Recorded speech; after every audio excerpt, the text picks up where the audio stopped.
Hello, everyone, and welcome to today's statistics session. I have some few questions for you, but before I present the questions, I have a story to tell you. There are 5 runners preparing for the Olympics, and they each have a card to charge to buy water, and there's $10 maximum on the card. And these amounts here show how much each runner has spent to buy the water. And so here is the story that you're being told. And your job is to look at the data and decide whether the story is true.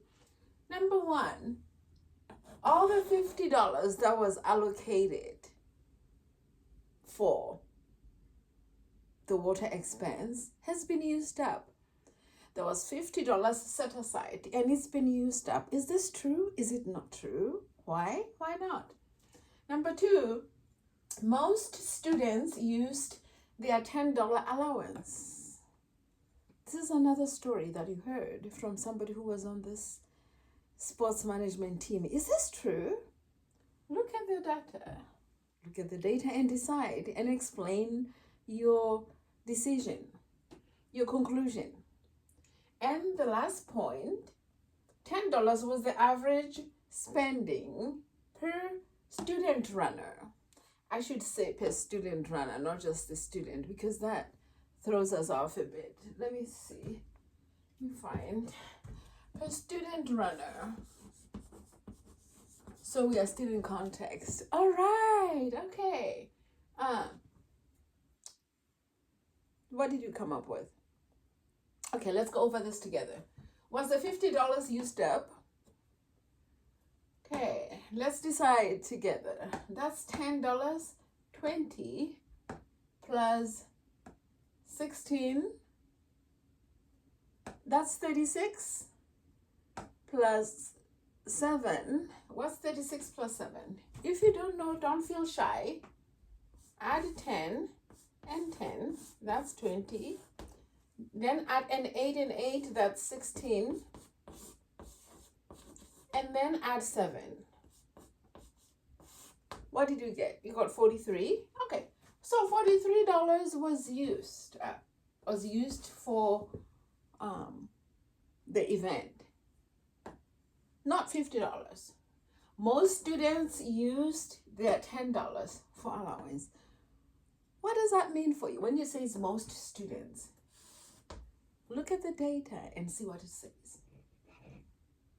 We have 2 students here who spent $10 and 2 who spent $8. Would you say this statement is true? Most? How many is most?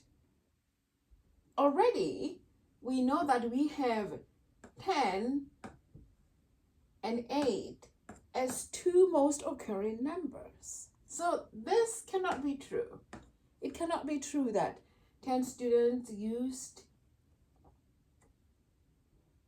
that most students use $10 of the allowance. If that were true, if you say 10 is most, what are you going to say about 8?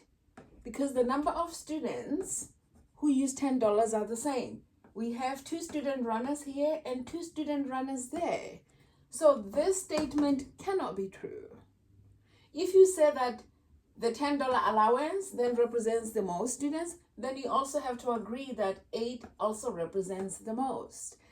I'm just giving you an examples of why the statement is problematic. Now, let's go to number 10. So this is not correct either. What about number 10? Was the average spending $10? How do we find the average? Let's add all the numbers. We got 43, right? 36 plus 7 is 43, and we add all the amounts that were spent and divide them by the number of the student runners. We have to keep our terminology consistent here. And divide by 5. What's 5 divided by 43? 5 doesn't go into 4. How many times does it go into 43? It goes 8 times. 8 times 5 is 40. We have our 3. We subtract, we bring down the 3. So,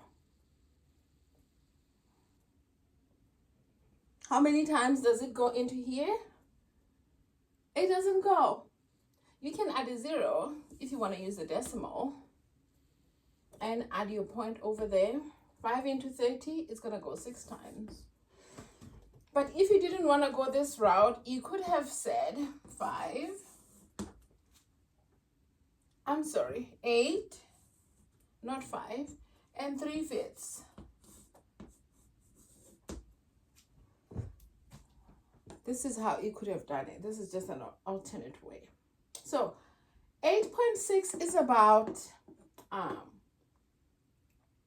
8.6 is our median or the average. I should call this, I'm sorry, not the median, our mean. That is our mean or the average.